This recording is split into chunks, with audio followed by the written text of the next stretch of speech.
Well, good afternoon, ladies and gentlemen. My name is Luis Velez, Chief of Police for the Pueblo Police Department. As was released in the press release this morning, Pueblo Police Department received a call at 6:46 in the morning about an individual who was shooting windows out of cars in the area of Hollywood Drive and Canterbury Lane on the south side of Pueblo. There was an individual that had been following the suspect in this case. Suspect was on a bike, ultimately wound up in the area of Surfwood Lane and Norman Lane. When a Pueblo police officer arrived on scene, there was a confrontation between the two individuals. The individual on the bike fired on the officer, and the officer returned fire. The end result of this incident was that the young man on the bike, who was a 21-year-old male, by the way, was killed at the scene. The officer received injuries. He was taken to St. Mary Corwin Hospital, where he was treated and subsequently released. Currently, there's an autopsy going underway right now, so we will know quite a bit of more information as to the wounds that were suffered by the suspect in this case. I think with that, I will open it up for any questions that you all have. Let me make one other statement. The critical incident protocol was invoked, and that is a protocol that we have here in Pueblo, where we lean on the resources of our fellow law enforcement agencies. And in fact, the Pueblo County Sheriff, Sheriff Taylor, is here today, has provided us with a lot of his personnel and his resources, as has Captain Brian Lyons of the Colorado State Patrol. His personnel were on scene assisting us as well. Of course, Pueblo Police Department investigators are working on the case also. Can you talk to the fact that the gun the suspect may have had was a BB gun? It does appear as if the suspect did have a BB gun, yes. But all guns look the same, I'm assuming? This gun looks like a regular handgun? Yes.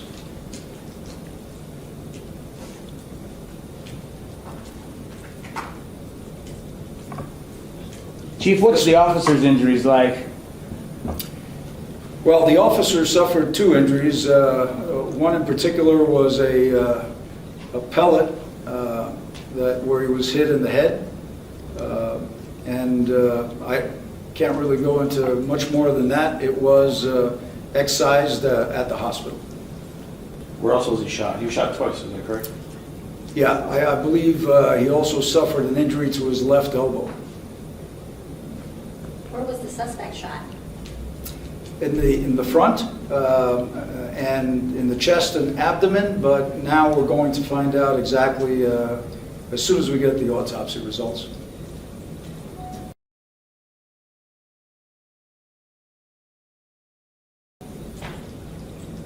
Can you speak a little bit to the training that officers go through in situations like this?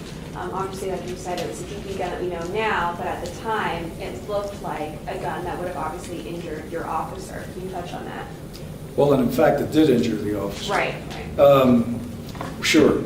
You know, in Colorado, the law is relatively simple. A police officer has the right to use lethal force when confronted with a situation where he feels that he is in imminent danger of death or someone else is in imminent danger of death. An officer can use lethal force. And that certainly appears to be the situation in this case. Not only was a weapon leveled at an officer, but the officer was shot. Does this go through any type of investigation as far as following up on this, making sure that he did the right thing? I know sometimes, and obviously in different situations, that is a procedure and they're put aside on paid administrative leave sometimes. Well, that's a great question. And the critical incident protocol that I mentioned, in fact, all of these agencies are working together, and that will generate a report that will go to the district attorney of the 10th Judicial District. And they will review it independently to ensure that the law was being followed and that the procedures were followed. So that's where the independent review comes from. Yes? Chief, can you speak to the confrontation between the officer and the deceased? You said there was some kind of confrontation. I'm guessing there was some kind of words exchanged, and then the shooting. Can you just elaborate on that a little, please? Well, from the timeline that as the officer arrives on scene, things happen very, very quickly.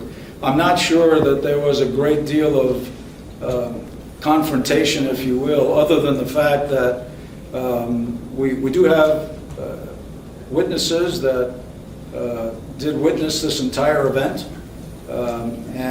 So I don't know what exactly might have been said between the officer and the deceased in this case. But things moved very, very quickly once the officer arrived on the scene.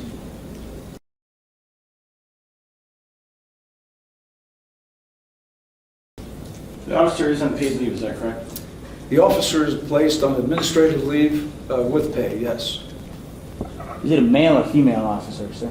It's a male officer. Male officer? How long has he been with the force? Or the department? That's a good question. About 2 years. Thank you. Any surveillance video from the surrounding area that you guys obtained or know of? We haven't found any yet. We are still looking, but we have not been able to come up with any at this time. Yes, sir. The vehicles that were there, the officer's vehicle who was involved, is that equipped with camera recording equipment?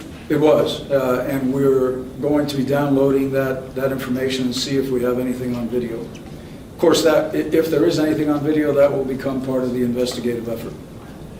You have not looked at it yet? Not To that your I'm aware knowledge. of. To my knowledge, that's right. Any idea how many shots the officer got off, sir? I am told that we found 8 shell casings at the scene.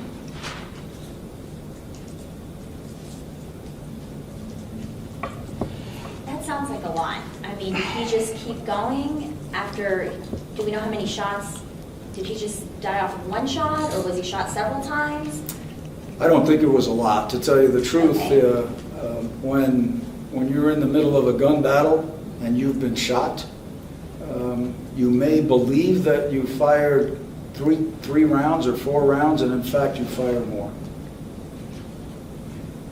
So can you say how many times the suspect was shot, though? Was it just once? I don't know. Oh, you don't? Okay, I'm sorry. I will have that information as soon as we get the autopsy report. Yes, sir. Chief, the deceased's body laid out there for quite some time, uncovered. Is that normal? Just seemed like that body laid out there a long time, uncovered in one place. Is that normal to keep the body there like that, exposed? I was there not too long after. Well, let me back up.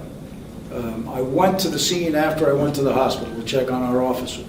By the time I got down there, it might have been 8:30. The body was covered at that time. I'm not sure when it was covered or when it was not.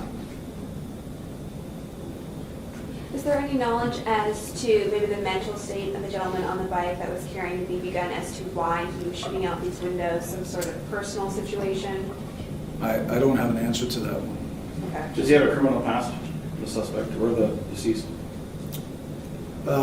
There are some minor notations on his record, and I think that certainly will put that information out, but nothing of any great consequence. There was a white Ford pickup in the area of Canterbury and Hollywood, and there was blood found in the driver's seat. Is that believed, I know you guys took some fingerprinting from that vehicle, is that believed to be involved in this, or the suspect may have been in that truck? Yes. When it was throughout the whole day, the morning, was anyone else shot at all except for the 2? No, no one else. And it's only believed this one officer and this deceased were the only ones that fired weapons this morning? Yes, that's correct. Okay, anything else? Thank you. Thank you. Thank you Do for you your guys Thank you all. anticipate the autopsy being done today?